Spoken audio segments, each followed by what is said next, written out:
Welcome back to The Breakdown with me, NLW. It's a daily podcast on macro, Bitcoin, and the big picture power shifts remaking our world. What's going on, guys? It is Thursday, October 23rd, and today we are talking about a meeting between crypto executives and Democrats that went poorly. Before we get into that, however, if you are enjoying The Breakdown, please go subscribe to it, give it a rating, give it a review, and if you want to dive deeper into the conversation, come join us on the Breakers Discord. You can find a link in the show notes or go to bit.ly/breakdownpod. All right, friends. Well, crypto executives were in Washington to meet with Senate Democrats, and it seems the roundtable went exceptionally poorly. The meeting was arranged by Senator Gillibrand to settle disagreements over the market structure bill.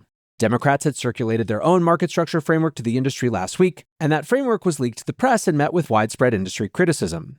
Primarily, crypto folks voiced concern over an anti-money laundering provision that would apply to DeFi protocols and appear to function as a de facto ban. The pushback was so bad that senators on both sides of the aisle walked away from negotiations, leaving the bill in limbo.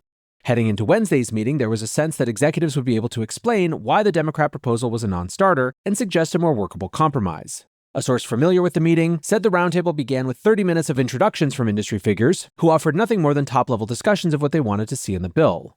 Senator Ruben Gallego reportedly told the executives, "I'm really effing pissed about what happened last week. Don't be an arm of the Republican Party. They used you all and your megaphones to F us."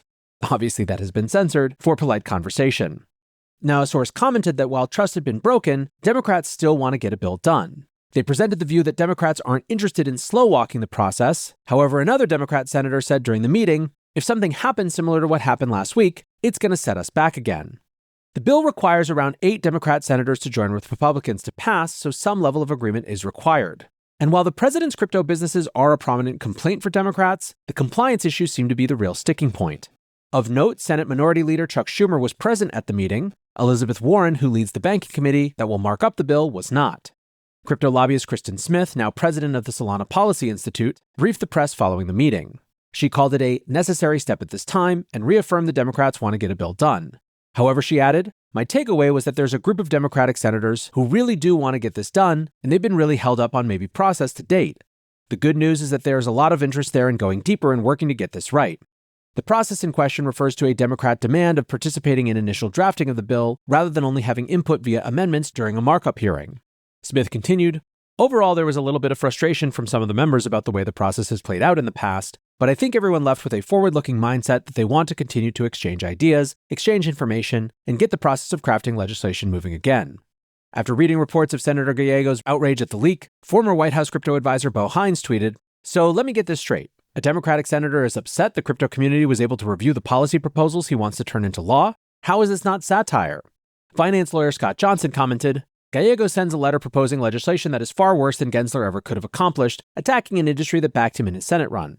Is the industry supposed to take it lying down?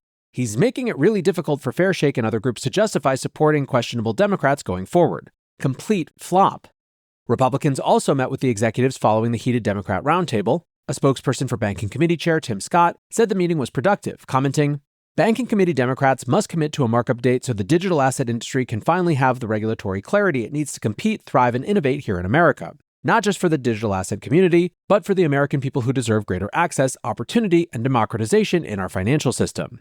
From the meeting, Senator John Kennedy warned executives, "The bankers are worked up, okay? And you better take them serious as 4 heart attacks and a stroke." The banking lobby has been pushing for a stricter ban on interest paid on stablecoins, an issue that's up for amendments in the market structure bill.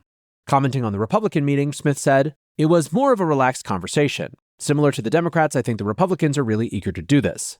Now, Republicans were looking to pass the bill prior to Thanksgiving, but that timeline is rapidly slipping away. There's widespread concerns that bumping the bill into next year will cause it to run up against campaign season for midterms and ultimately leave the bill orphaned until after the election. Should Democrats win control of either chamber of Congress next November, then the contours of the negotiation change and the bill could require a fresh start, taking even more time. Smith isn't too worried about this eventuality, stating, "If this does end up slipping, it's not the end of the world. We've got an SEC right now that is doing a lot of work with Project Crypto and is going to answer some of these questions." Now, the meetings were intended to jumpstart the stalled talks to ensure the bill can move quickly once the shutdown ends. Judging from the reporting, it's difficult to know if that mission was accomplished, but in public at least everyone is saying all the right things. Senator Cynthia Lummis said it was a productive day and that she looks forward to, quote, "working with all my colleagues to bring this critical digital asset legislation to the president's desk." Coinbase CEO Brian Armstrong said, The good news is that there's strong bipartisan support and will to get this legislation done. 90% of the issues are already agreed, and there's draft text going back and forth. The last 10% are the remaining issues, and everyone committed to get in the room together to work it out. Hopefully, we'll get it out of committee by Thanksgiving. Look, you guys know I don't editorialize too much, and while I empathize with a senator who is in the minority in their party and is trying to get things done in a productive way, my feeling about this can only be summed up in the famous Bart Simpson quote of "eat my shorts." When Democrats stop trying to stick in de facto bans for entire categories of this industry, maybe then it will start making sense for the industries to stop being loud about those de facto bans. I don't know, man. Seems like simple math to me. Legacy internet and infrastructure are brittle, plagued by downtime, coverage gaps, and outdated financing models. Communities and builders are left behind while capital sits locked out. Althea is changing that. Since 2018, their technology has powered resilient, sustainable networks across the US and abroad. With Althea L1, they built the world's first blockchain purpose-built for utilities and telecom, turning infrastructure into a transparent, investable asset class. Through liquid infrastructure, networks can now be financed in real time, operated more efficiently, and scaled to meet the $3 trillion telecom and utilities market. This is fintech for infrastructure, connecting capital directly to builders and returning revenue seamlessly to funders. No middlemen, no bottlenecks, just sovereign, resilient infrastructure that works for people, communities, and investors alike. Learn more at althea.net and find them on Kraken to join the future of infrastructure finance. Staying in Washington for a minute, GOP senators have introduced legislation to modernize the Bank Secrecy Act. Now, the BSA, of course, governs compliance around financial crimes and mandatory reporting of suspicious activities. As we discussed in a show earlier this week, many in the industry are concerned that 1970 legislation is way out of date and presents an unnecessary compliance burden for fintech and crypto startups. In particular, reporting thresholds have never been updated, so every transaction above $10,000 requires a report. When the bill was passed, that threshold was the average annual household income. Now it's about half the price of the average used car. The bill proposed by legislators led by Banking Committee Chair Tim Scott would change those thresholds for the first time in over 50 years. Only transactions above $30,000 would trigger a mandatory report, while the threshold for suspicious transactions would be raised from $2,000 to $3,000 and $5,000 to $10,000 for the two different categories of severity. The bill will also require the Treasury Department to adjust these figures every 5 years to account for inflation. Senator Pete Ricketts, who is sponsoring the bill, said that it, quote, cuts red tape for banks and credit unions while ensuring law enforcement still has the tools they need to do their job. This to me seems so obviously clear, I have no doubt we'll find a way to reject it. Meanwhile, the lobbying battle over interest on stablecoins continues to rage, with the topic having a prominent position at the annual meeting of the American Bankers Association. The organization's senior VP of Innovation and Strategy, a contradiction in terms if ever I've seen one, Brooke Ibarra said at the conference, this is about ensuring banks continue to be in a position to support their communities and power the economy. A detriment to that would be allowing the likes of Coinbase and Kraken to pay interest on payment stablecoins. That just flies in the face, one, of the notion of a payment stablecoin, that it should be a means of payment and not a store of value, but two, this prohibition that Congress clearly set that we've already talked about not paying interest on these things. Executive Director Jess Sharp elaborated on the banking lobby position, adding, this isn't just about what's good for banks, it's about what's good for communities. Banks take deposits and convert them into loans. That's what we do. Fewer deposits means fewer loans, and most members of Congress understand that's not a good thing. Kraken co-CEO Dave Ripley was not having it, tweeting in response, the panel hosted by the ABA said allowing companies like Kraken or Coinbase to pay interest on stablecoins would be a detriment. A detriment to who? Healthy competition is the bedrock of a free market, and free markets benefit actual consumers and businesses. Consumers should have the freedom to choose where they hold value and the most efficient way to send that value. The reality is that regulatory moats do exist, and they do work to enrich the companies that form them. So it's not surprising to see the ABA playing this game of moat building to line their pockets.